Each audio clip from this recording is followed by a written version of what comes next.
So guys, we have done another thing. We bought something. Yes, we bought another kit. So, guess what this is? This is a build video. So we have bought B74 Associated, the four-wheel drive version, Champions Edition. Now, like with most cars, there's two versions, basically a high grip and a low grip one. This one we have bought with the decoupled slipper and a spare centre diff, which is the cheapest way to do it. So I think this is the what they class the carpet car, and then we have got the diff which is out of the dirt cars. So we are going to do a full build video on this. We'll try and keep it as concise as we can, but it's going to be longer than our two-wheel drive ones because you've got more parts to the four-wheel drive car. Got 3 lots of transmission effectively, haven't we? We've got more bits to it. So, right guys, step one. Look how thin the chassis is on this. Very nice. It's got a lovely little machine lip on there. What we're going to try and do though is on this build, I'm not going to do loads of waffle on watching me put screws in. We'll want to make it as concise as possible. So the first step is to put the chassis side rails on. You've got 8mm screws and a 10mm with a nut at the back. So that is our side rails put on. We then need to put on our braces. Now it's worth noting I've removed them all, but there are some quite significant moulding flashings on here, almost ears. You do need to just break them off. So we've got these on. These just go in with M3x8s from underneath the chassis. So now we have these 2 braces to go on here with just M3x8mm bolts, although the back ones here actually has these little set screws in them, so make sure you get that right. It's got the braces on. Now you leave that hole blank because this is where you put your fan mount in. So we'll just break off the flashings. I haven't actually got the fan to hand, but I will put the fan mount actually on. And I think you do need to run a fan in a four-wheel drive with the amount of horsepower you've got and the heat you generate. You need a fan. Now we come on to one of my bits I'm not too convinced about, is the battery mounting system. So you have 2 straps, long and a short one, depending on the size of your lipo. So I'm putting a shorter one on. You then have this recess on there. The shoulder goes to the back and it just goes on there like so. You then have 2 smaller screws in this kit that hold that on there. So that's them fitted on there. You then have this little locating hole which goes into the middle hole there. Middle hole, if you can see. And then a short screw just goes in there. You then have the corresponding retaining bolt or retaining plastic moulding which goes in there with a 10mm through the chassis and through the side rail as well. And you then have that support brace, whatever you want to call it, goes in there, and it's just a small screw that goes in the bottom there. You then also get these braces, sorry, not braces are they, they're spacers which click onto here to move the battery spacing, how far your battery is moved backwards and forwards. I'm not going to worry about them at the moment because I'm not even sure what lipos I'm going to run in this. And of course, no, the last step in this is just to put the radio tray in, which goes on the front there with the 2 shortest screws through there and there. And that would then be first bag done. So suspension blocks time. Now it's very easily labelled on this. Nice of Associated to do this. You've got A, B, starts at the front, A block, B block, C block, D block. The rear pins are longer than the front pins. Now what I'm going to do first of all is I'm going to put the pill inserts. Now on the front you basically have the same, you only move the height up and down or in and out. You don't adjust the angle. It's only on the rear where you adjust the angle for the toe. So you always have the same, effectively the same height block on the same width block on the front. Don't know if I've explained that very well, but it will become clear in a moment. So these are the pills. What I do with a Sharpie or a fine marker pen, just trace around the numbers. It makes it so much easier to be able to see them. Now the standard for these blocks is just the center dots, so we'll put them in there now. So our B block goes on the front there like so, with two 8mm, all these blocks held in with 8mm bolts and a bit of thread lock. So we put our pins on. Well, this is the way I'm going to do it anyway. These are the front arms. Quite obvious which is front and which is back, I think. We put the spacer on first. I suppose the easiest way for me to describe or to explain the pills, on the rear you adjust them like that to give you toe in, but obviously on the front axle you don't have the same requirements, so you don't need to worry about that. So they're always the same. They're the same distance out from the chassis. You just move the whole wishbone in or out or up or down to adjust the kick and the track width. So then we have the A block.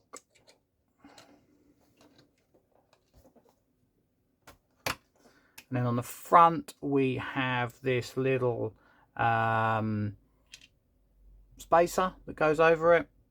Oh, there's the front A and B block. Just check for free movement. Don't want them binding up. And then it's on to the rear. So the standard setup on the rear is center dots on the D block and one out on the C block. You can see one out on the C block, and then we will mount C block on there, bit of thread lock.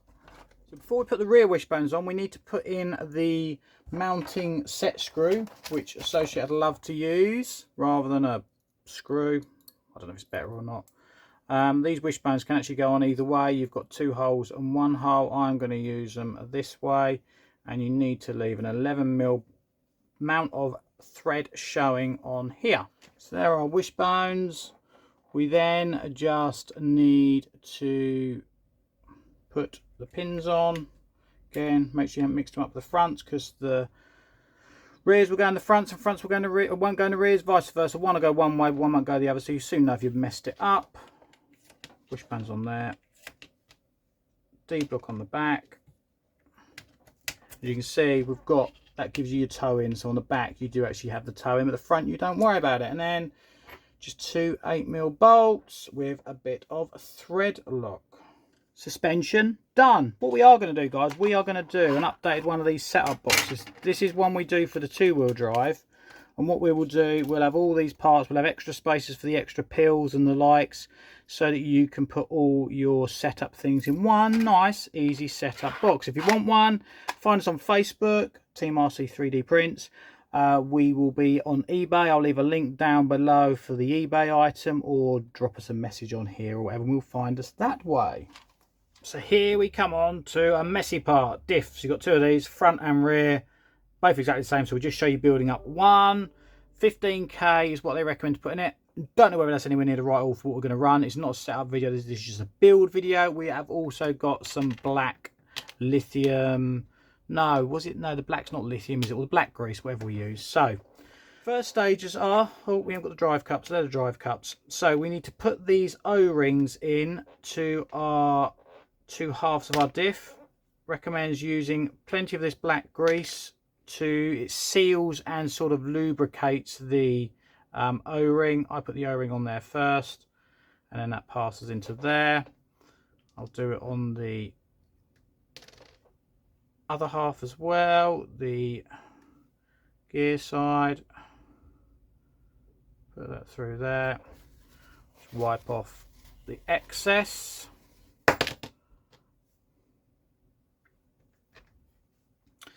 Then we have these little shims. They almost work as a thrust race a little bit on against there. One goes on there, and then we've got to get the one on into there. And there we go.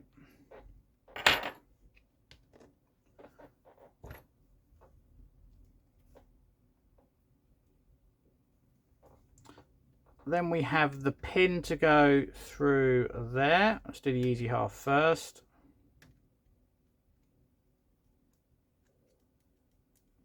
Like so.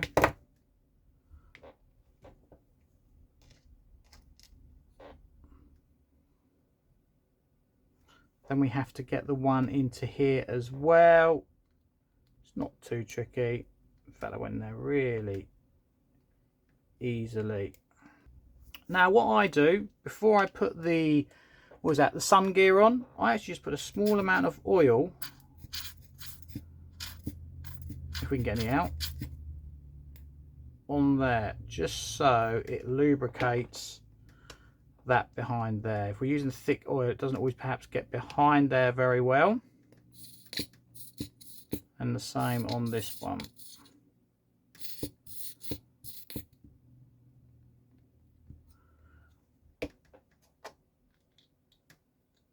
There we go. That is our two halves done. Now we just need to do the planetary gear part. So nice metal componentry on here, which with the power putting through forward drives you need. So there's your assembly. We're just going to drop it into there like so. And you want that flat part up, because that corresponds with the flat part on the other pair.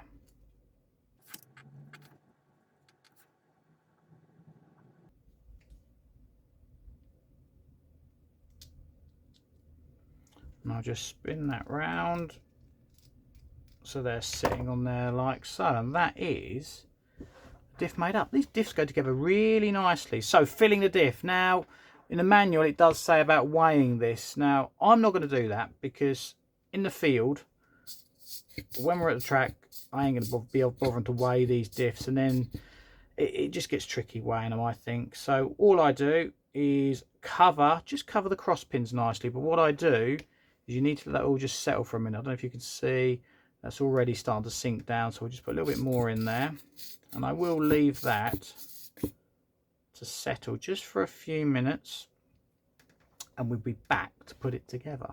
So we'll leave that to settle just for a minute or two, and you can see, don't know where you can see that on camera, but it's just covered the cross pins. So I'm happy with that. Now I find it easier to put the gasket on here, line it up with the holes, hopefully it doesn't fall off, and then we line it up like that. I'm just going to feel for diff action. Yep, that feels good. And then it's a case of doing these screws up. So when you're doing these screws up, just do them in like a cross pattern so you get them to tighten down nice and evenly. You don't want to over tighten these, just nicely snugged up, and then feel for diff action while you're doing it, and that is one diff done. Just another one to do, and just like that, there is our second diff. So it's a front diff assembly. First of all, gearbox casings, you actually get a 2 and a 0, which if you can see it adjusts the height of the diff. The kit they reckon going with a 2, so we'll go with the 2. You obviously get a different front casing for it as well, so we don't need that. Also be aware, as you've got the decoupled slipper, there is an addendum in the manual, but you actually have a shorter front drive shaft than what's in the main manual. The main manual calls for a 64, I think it's a 64mm dog bone, whereas this is a 45.5. There is an addendum which shows you that. But let's crack on with getting this together. Sleeved, flanged even, bearings in there. I always just have a feel of the bearings to see what they feel like. They all feel okay. Associated bearings do tend to be reasonably good, although there has been some bad ones, I believe, but I've never had one. Shim goes on the end of the gear, diff pinion gear, and that then passes through there. Now just be aware of that recess there. When we put the drive cup on there, that is actually where the grub screw locates into, so just be aware of that. Then we need to put our differential in it. It recommends putting a shim on each side before you put the bearing on. Now, there's always a lot of discussion on which way you should put these bearings on. The blue shields apparently are a better seal, so I always put them to the outside. Got told off on one of my other build videos when I didn't do that very well. So that's our diff in there. And as you can see, you can't get it in the wrong way around. If I try and put it in that way, it doesn't fit because you've got that notch there, which is a nice little design touch, because I have seen in the past some of these gear-driven four-wheel drives, you put them in wrong. The front wheels go one way and the rear wheels go the other, which is a bit embarrassing. Now, guys, diff lube. We now need to put some diff lube. Oh, sorry. First of all, you need to feel whether that mesh feels tight or loose. To me, that feels fine. If it was tight and it was graunchy, it tells you to move the shims about. Basically, you move the shim to the other side to make the mesh looser. Now, lubrication for this. Now, it recommends black grease. I don't know what the best stuff to put on here is. Well, it says black grease, so I'm going to put a liberal amount. Well, that's probably a bit much on there. Just feel that round. Yeah, and then we will put the case on. Just goes on like that, a nice fit. I always feel for things to make sure they feel smooth when you're going round. You can actually still put some grease on from the bottom if you want in a minute. Anyway, then you've just got two 14mm screws through there like so, and just do them up. Don't over tighten them, just nicely snug. So we then need to build up our drive shaft assembly. We've got the little drive shaft component there. I just put a small amount of black grease on there, which helps lubricate it on to when it moves within the dog bone. Then here you have your drive cup. Pin goes through like so. And you've got another set of holes there, so when that starts to wear you can change that over. And then you have the blue sleeve which retains the pin, and then you just need to line up that hole. Now, here is a really important part. Right, so you then have this little black shim which goes on here, which is important so you get the mesh correct as well. Now, we've got to line up all this assembly and then put our grub screw in, which we spoke about earlier. Now, if you've got grease on this, thread lock doesn't work very well, so you need to make sure, as you've been working with grease, your hands are clean and you've not got any grease on here. So we'll put a reasonable amount of thread lock on, and then screw that on there like so. And that is that bit done.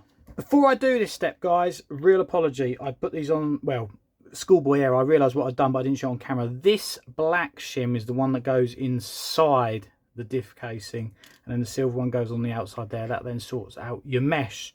So make sure you get that right. So onto the rear diff. Now, there is a couple more things just to be aware of. You've got the ability to change the height of the diff.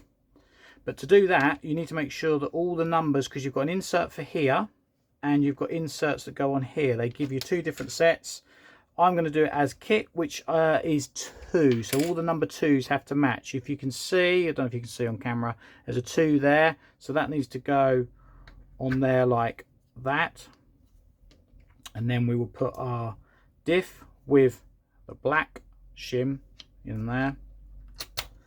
Then we've got our diff on. I've already put the bearing on that side, shim on there again, bearing, blue rubber seal to the outside, and then we are going to put our diff height adjusters on number 2. And when you break these off the sprue, make sure that, I don't know if you can see, make sure there's sometimes a little burr on it. Make sure there's no burr on there at all. So that's what you need to do there. Now, 2's high, 2 and 2, and then we'll plop that in there like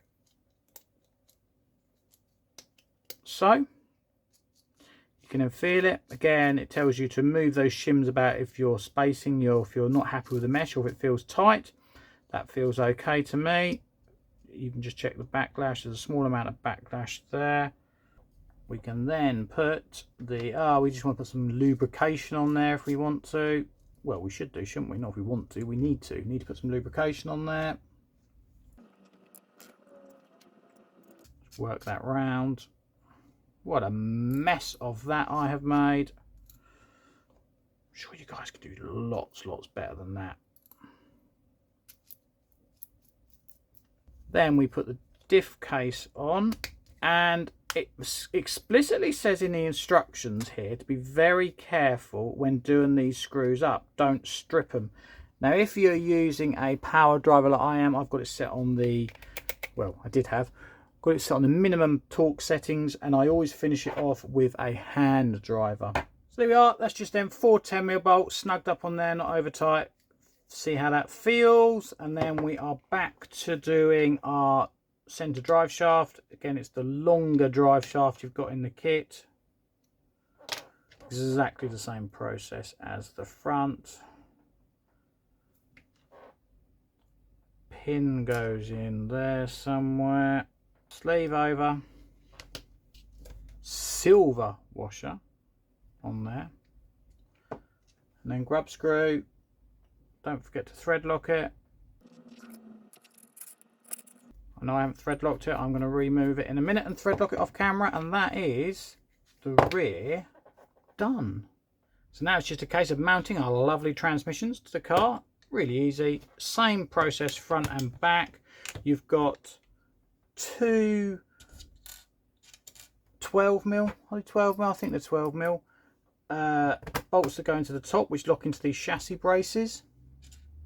And then underneath you have 4 12mm countersunks. But you don't need to see me doing screws up, do you? So onto the shock towers. Straightforward stuff this. Do note you get 2 wing mounts in the kit. This one is -2, so it brings the wing fractionally further forward, so we'll do that. That's what they recommend to use. And we then get on to possibly some of the worst bits of a Associated kit. These, I just find these wear so quickly. I do like the Avid ones, but I haven't got a set to put on here. So here we go, time lapse to put the shock towers together. That even bored me, the time lapse, guys, so you didn't get one. Just doing screws up. A little bit like this stage. So the rear tower just goes on the back, it goes behind the gearbox mount. You've got a 12mm screw going through the -2mm, or the kit is the standard, the kit setup is -2mm on the wing mount, goes through the shock tower and into the rear bulkhead, and then you have 2 10mm lower down which just go through the tower. Finish that off camera, and the fronts, it's much more simple, just mounts on like so, and then there's 4 10mm screws, bolts, screws, what should we call them? What are they actually? What is the proper name for it? Just goes through the front there. And I'm not going to do a time lapse because it's boring. So we're now onto that bit of the car that makes it go lefty or righty or crashy into the barriers-y, if anything like what we often have happen. Hey ho. Right, first bit. I'm going to put on this plate first. Now, if you can see, this plate is handed, so you need to have the cutout towards you that way. So you have these tiny, well, they're not tiny, M2.5 screws, bolts, whatever they're called. Just don't work out, bolts or screws, like that. Ball stud in there like that. Nylock, no need for thread lock for a nylock. You can if you want to be belt and braces. It's a new nylock, so we won't worry about that. Then there are 2 different sizes of bearings, just to confuse you. So the larger ones go on the bell crank. We'll put those 4 in there now. Them done. Now onto the steering rack. We have a shim to go on here. Thread lock. Don't forget your thread lock when you're going into metal. And we go into the, what I'll call the inner hole. This will affect your Ackerman and your steering feel. Again, this isn't a setup video. rack done. Just note it's got a nice little arrow there showing you which way points forward, and then the smaller bearings go in here. They're a bit of a loose fit. Yeah, they are. That's a bit of a shame. I'd have liked them to have been a bit of a tighter fit than that, because that might give us a bit of play, but we shall see in a minute. You then have the top hat washer. I'll do one side at a time as it seems to be wanting to fall to bits on me. 16mm screw bolt into our bell crank. Now a little tip here. We are going to do this up. I'm going to do it up as tight as it will go, just to see how free it is. Yep, so you can actually tighten it up as tight as it will go. There's a small amount of play, but I think it's in those bearings. Nothing I can do about that. Same on this side. When you're putting this post on, you need it to match that side, so it has the smaller part, or sorry, the higher part of it facing upwards, or facing to the top of where I'm screwing it into, if you can see. So I've already mounted the post to the car with 8mm bolts and thread locked, and then it's a simple case of sliding over like so.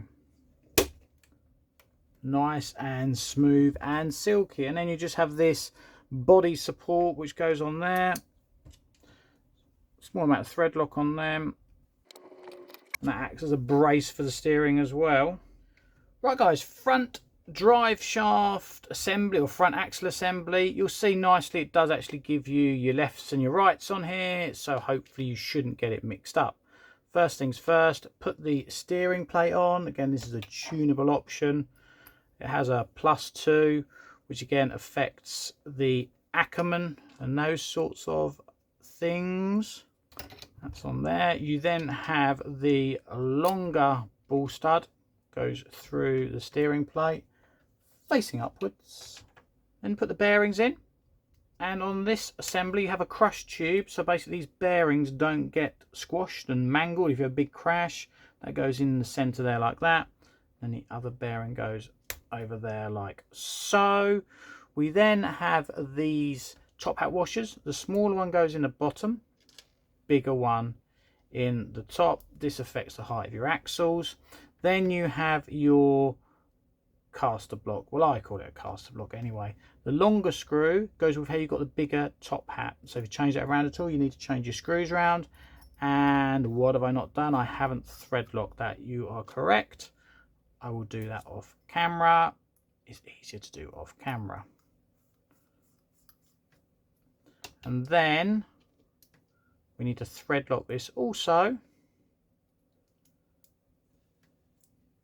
We have our ball stud that goes in there like so, and now we just need to pass our drive shaft through there.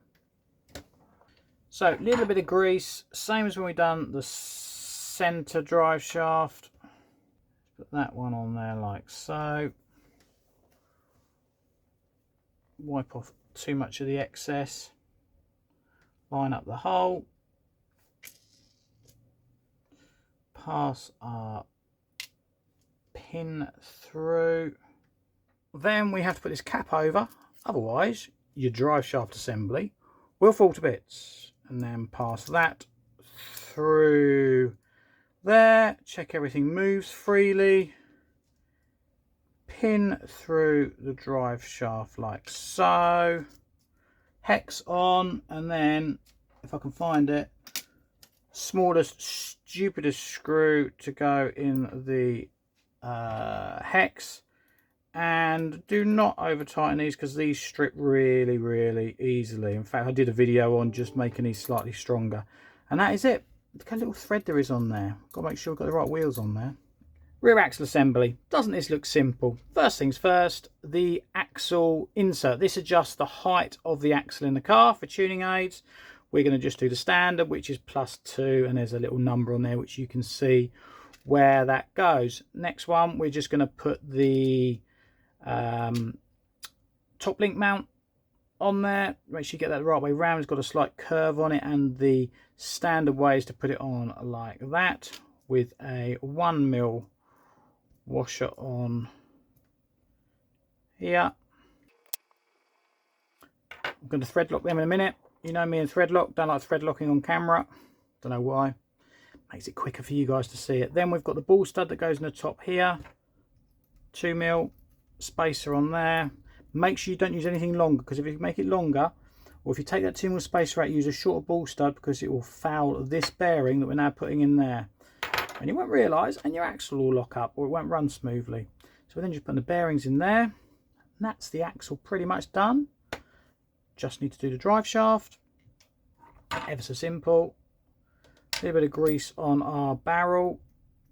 I just put it into both sides so we can get a little bit of grease on there. Pin through there like so. Pass it through our hub carrier, whatever you want to call it. Already put the bolt in there, smallest bolts in the world. Tighten it up.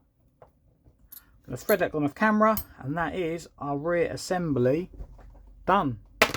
Right, now we just need to mount all these lovely hub carrier assemblies onto the vehicle. Now I thought I've laid it out quite nicely here. We'll start with this one over here as it's nearest to me.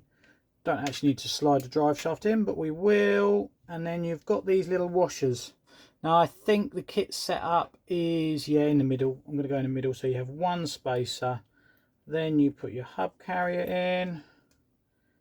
Then you put the other one in.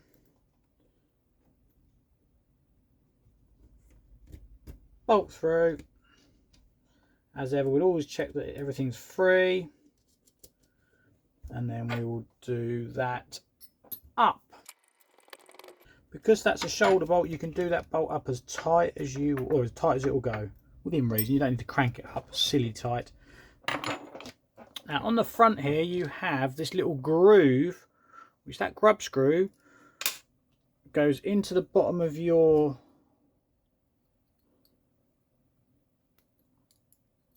yoke, or what do you call it? Yeah, well, it's caster block, yoke, whatever you want to call it. So we'll put that one in there like so. We'll pass the pin in from the front.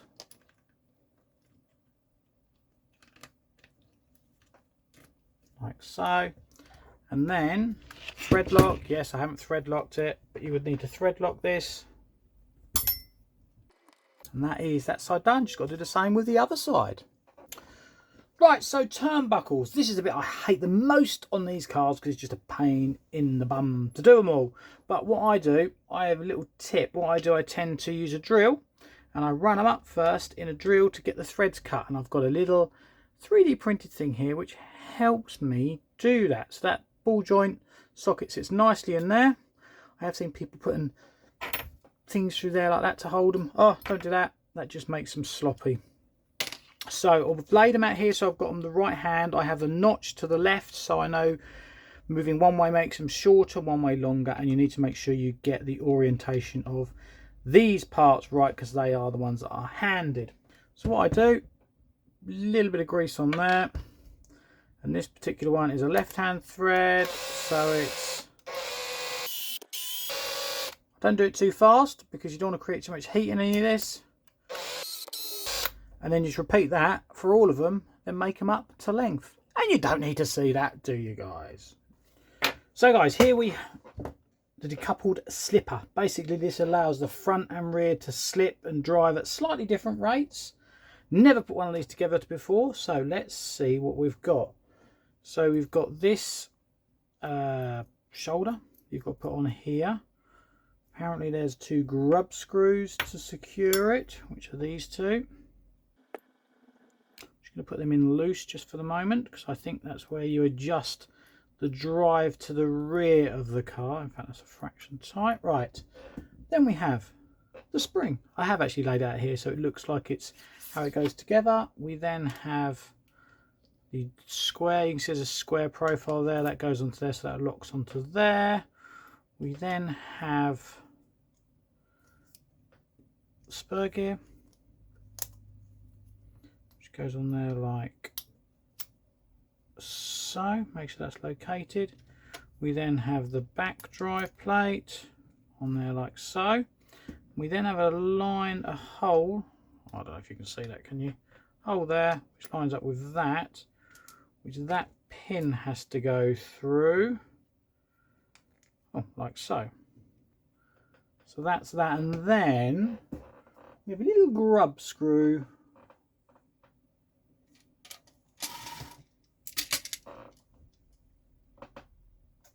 Now, it doesn't say thread lock on any of these, so I won't, but I think you might want to. Let's just tighten it up sensibly. So that's that part of it. So you can feel that slipping there. You'd obviously tighten up with that nut there. Now, it actually says to put silicone grease on here, but you've got to be careful. Don't get any on this face here. It needs to go in there because that's a one-way drive. When you put it on there like that, see, it will only hold one way. It turns that way. So that's what you've got to be careful. You don't want to get any grease on that. What we have first of all, we have this pin goes in there.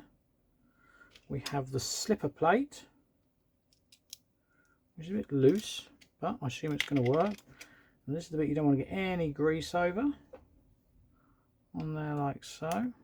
Oh, and that is basically your front slipper, decoupled slipper part. So we have to then build up this thrust race assembly. Anyone built up a ball diff on a B6 or B7 will be very, very familiar with this because it's the same thrust race assembly. So we use some black grease on this. I always put the larger washer on first. Don't be afraid to use enough grease. Then I put the cage open to the outside. Push that on there. A load more grease on there. In there like that. And then I'm just going to get a little bit of cloth just to wipe off the excess around the side there. We then have the spring on there, and it now does say put thread lock on this part. Never built one of these up before, so I do not know. Right, let's wind that into there. See what happens.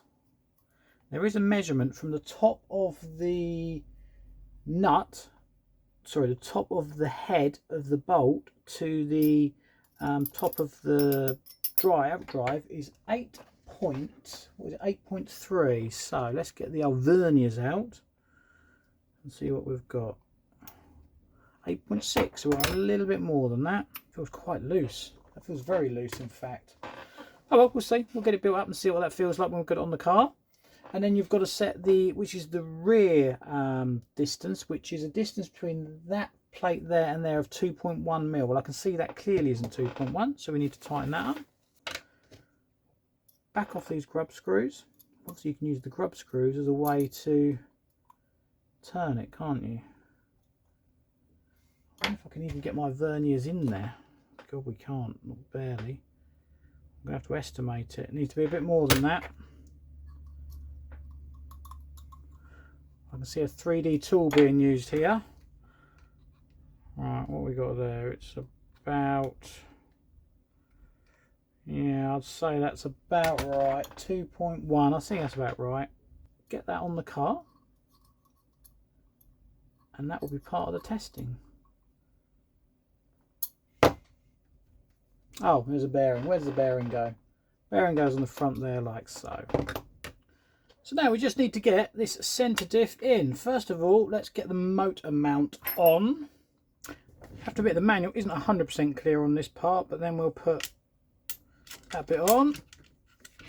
So I believe, and another reason I like, it said that I didn't thread lock that in. Well, in actual fact, that pin can't come out because it's encapsulated by that bolt bearing even. So that's quite nice.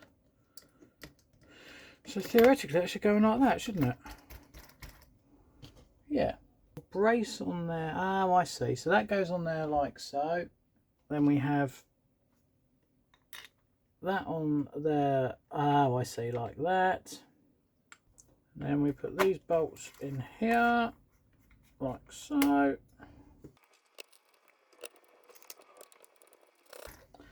And that is, oh, we are getting there. We are getting there, guys. One thing I did notice, in fact, one thing you should check, make sure all your suspension drops down under its own weight nice and freely. Make sure all the links are free. If they're not, just squeeze them up gently with a pair of long nose pliers or pair of pliers while they're on the ball.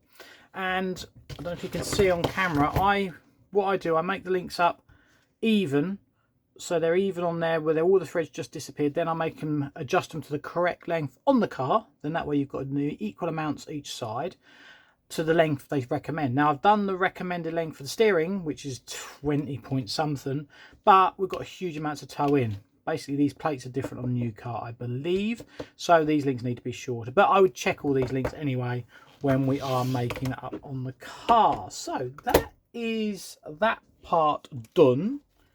Now we're on to the shock absorbers. I've already assembled the piston because I like to thread lock that on and let that go off for a little while before I touches any oil, so it sets properly. As you see, I've just outlined the size of the piston on there. Have realised they've got the 2.5mm thick pistons in this kit, which I wasn't really a fan of, but hey ho, we'll see how they go. We're building it up as a kit. So we're just going to build one shock up. 45 weight oil is what they recommend in the front, and I like using the green slime to help seal the what are they called, O-rings. So first step, we'll just put the shock cap on there like so. Then I like to put some green slime on an old bag that we've used to then help get a good seal. So first thing we do, I haven't bought the white machined shock internals, forgot to buy them, so you just need to make sure when you use the black ones you take any small bit of flashing off so it does sit in there properly. I just use a little driver to make sure that's seated in there properly. Now the way I'm going to do it is I'm going to slide these onto the shock shaft. Some people don't like doing it like this, but that way I know they go down there nicely. I'm now going to make sure there's plenty of gunge over that O-ring. So we put an O-ring on, we then put a big spacer, second O-ring, don't need that anymore, then the next shock cap. So we can now push them into there like so. We need to put on our cap and then our blue shock collar. Feel that's nice and smooth, and that is the seals in on the shock. We then need to, again, kit, it says put a couple of washers on here. I don't know if we do need to, but we're building this kit, so we'll do that. At least we know where we're at then. Then I have shock pliers to be able to clamp this. If you haven't got shock pliers, use some grips or some side cutters and clamp it as near as you can to the thread, because the last thing you want to do is scratch this shaft, because your shocks will then leak. They should give us a measurement for this. What is it? It's 22mm for the front. So we'll get some verniers. We're at 23, so we need a bit more distance on there. And we now have that distance set to 22. I'm going to fill them with oil now. 45 weight is what it recommends. So we've filled that with oil. Work it up and down a few times. You'll see a few bubbles in it. Now you've got a couple of options now. You can leave it for a little while in an upright position for the air to come out, or if you've got a shock pump, you can put it in one of these and it takes the air out really quickly. So we'll do that. So we've now got all the air bubbles that come out as it's been in a shock pump. I'm just going to top it up because you want it being nice and full. We are then going to put a shock cap on it, making sure, if you haven't already done so, you've got that seal on there. We can just run a little bit of oil around there so that just seals up nice. I'm just going to put a small amount on there, don't want too much, just so that doesn't pinch that rubber band. And we do that up. get a bit of cloth, and then you'll see as we push, a little bit of oil comes out. That's perfect feel that was. Not hardly any oil came out, but enough so we know it's bled. So we then get the 1.5mm, tiny 1.5mm screw. Now some people would say that is your shock bled, but what I do, I actually pump it 5 or 6 times, then re-bleed it. So we'll undo that screw, make sure the shaft is all the way extended. And you'll watch now, there should be a bit more oil come out. We should do it upright. There we go. A little bit more oil came out. Tighten that up. And that, I would be happy, that is one shock bled and done. Then what we need to do, we need to get this black O-ring, needs to sit inside this ring there, and you want a small amount of oil. It's only a small amount, you just want to lubricate it a little bit. You don't want much, in fact you want most of it to come off, because otherwise you'll attract all the dirt and grease. But it just helps this go on. This sets your ride height effectively, and in the book it says front wants to be at 7.5mm. Whether that's going to be right or not I don't know, but we will set it so it is as per the book. So 7.5mm. Need to be more than that, it's only 5mm. So we'll turn that down to there, 6, 7.5. It's good enough. Spring on. That is one shock done. You don't even see to do the others. So the shock's all done, but it recommends putting the roll bars on next. So let's get these done. This is a fiddly job. We've got to make up 4 of these links, a 2mm gap between the ball stud sockets. So you don't need to see that, do you? So there's half a one. So we've made these horrible things up. Also put the blue retaining collars on the roll bars. We can now fit them. Let's do the front one first. So we need to clip on to the bottom of the roll bar. Probably better to see from underneath actually. Needs to clip on to there.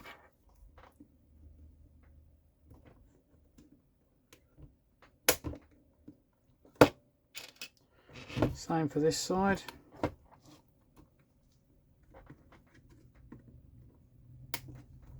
They then need to be angled, the right angle for the roll bar. Mount, that one goes on there, and I've done that one up too far as well.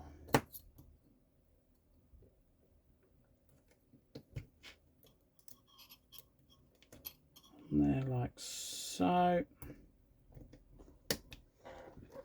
Then we have from, let's move this over a bit so you can see a bit better. We have this from the previous steps, or left over from some of the gearbox mouldings.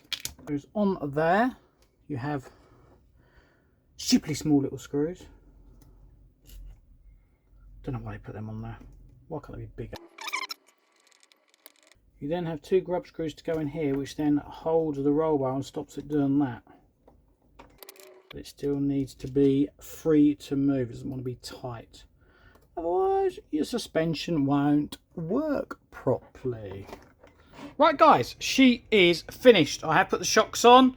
Didn't need to see me doing that, did you? And I have just mounted up the servo mount, but I haven't put the servo in, and obviously also the motor mount as well. Now, I've got to obviously put the electrics in. If you want me to show you how we're going to put the electrics into it, leave a comment down below and I will do a video on it, but I'm not sure whether that will be too much of interest to people, will it? I don't know. But say, leave a comment down below if you want us to. But I'm hoping now I may even be running this tomorrow just to give it a test. We'll see, and we will report back.